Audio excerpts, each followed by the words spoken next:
एक साल पहले की बात है। एक सुंदर सी लड़की जो कि शादीशुदा थी अपनी बेटी की जिद करने पर उसे चिड़ियाघर घुमाने ले गई। कदकाठी से काफी आकर्षक दिखने वाली वो युवती भले ही सांवली थी पर उसके चेहरे का नूर हर किसी को अपनी ओर एक नजर देखने को मजबूर कर ही देता था। काले घने लंबे बाल जो कि उसकी कमर तक जाते थे उसके सौंदर्य में निखार लाने का काम कर रहे थे। उसके साथ में उसकी छोटी बेटी थी जो कि उसकी उंगली पकड़ के बारी बारी से अलग अलग जानवरों को उनके बाड़े के आगे जाकर देख रही थी और कभी हंसती कभी मुस्कुराती कभी अपनी माँ की ओर देखती खेल रही थी। वही चिड़ियाघर में एक आवारा और मनचले लड़कों का झुंड भी था जो उस लड़की को देखते ही उसके सौंदर्य पर लार ताकपकाने लगे थे। उनमें आपस में ही होड़ लग गई। वे एक दूसरे से कहने लगे, वो देख तेरी भाभी आ रही है। तभी दूसरा लड़का पहले वाले से कहता है, चल पगले भाभी तो तेरी है मेरी तो जानेमन है। ऐसे भद्दे और अश्लील कमेंट्स करते हुए वे लड़के उस लड़की के आगे पीछे घूमने लगते हैं, लेकिन वो लड़की उन बेशर्म लड़कों को इग्नोर करते हुए अपनी बेटी के साथ मस्ती करते हुए आगे बढ़ती जा रही थी। अपने प्रति कोई भी प्रतिक्रिया न देखकर वे लड़के अब और भी ज्यादा जोर शोर के साथ उसका पीछा करने लगते हैं। एक लड़का जो सबसे ज्यादा जोश में था आगे जाकर शेर के बाड़े वाले पिंजरे की छत पर कूदकर बैठ जाता है और गाना गाने लगता है, तेरा ध्यान किधर है, तेरा हीरो इधर है। उसकी ओर कुछ इशारे भी करने लगता है। लड़की को अभी भी उसका गाना तनिक भी विचलित नहीं कर रहा था। ऐसा लग रहा था मानो उसे कोई फर्क ही नहीं कि ये क्या कह रहे हैं। वो तो बस अपनी बेटी के साथ मस्ती करने में मस्त थी। लड़की का ध्यान अपनी ओर आकर्षित करने के चलते जो उछल कूद कर रहा था वो गलती से शेर के बाड़े में अंदर जा गिरा। अचानक से ये क्या हुआ उसे खुद कुछ समझ नहीं आया, लेकिन जब उसे होश आया कि वो शेर के बाड़े में गिर चुका है उसके पैरों तले जमीन खिसक गई, उसका गला सूखने लगा। वो चिल्लाना चाह रहा था लेकिन उसकी आवाज उसके गले में ही दाब के रह जा रही थी। बहुत कोशिश करने के बाद वो अपने दोस्तों से मदद के लिए गुहार लगाने लगा, भाई प्लीज मुझे बचा लो दोस्त, लेकिन कोई भी उसकी मदद करने के लिए आगे नहीं आ रहा था। दूसरी ओर जैसे ही शेर ने देखा कोई उसके बाड़े में आ गया है, शेर धीरे धीरे दबे पैर आगे बढ़ने लगता है। शेर के चेहरे और उसकी आंखों का खौफ देखते ही लड़के का हाल बेहाल हो गया था। उसे तो लगा था शायद ये उसकी जिंदगी का आखिरी दिन होगा। बाड़े के बाहर बहुत से लोगों की भीड़ इकट्ठी हो जाती है और सब लोग उसे बाहर आने के लिए चिल्लाते हैं, लेकिन आगे बढ़ के कोई भी उसे बचाने के लिए नहीं आता है। शेर आगे बढ़ रहा था, तभी भीड़ में से आगे आते हुए उस लड़की ने अपनी शादी का एक किनारा जल्दी से बाड़े में फेंका और चिल्ला कर कहा, जल्दी से पकड़ो।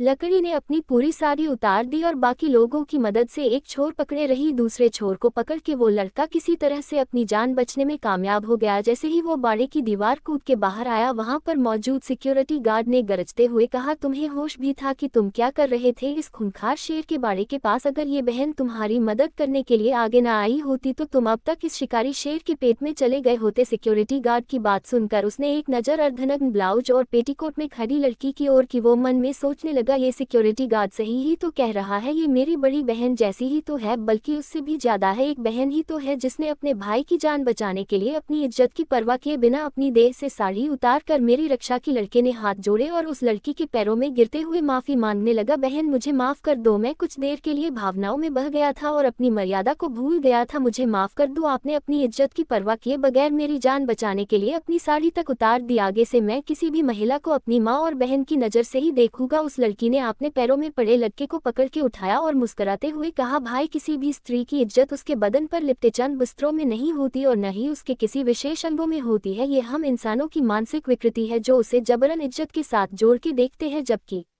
Sakai hai ki stri I jata to USA kakarana USA character say Judy hodi hai.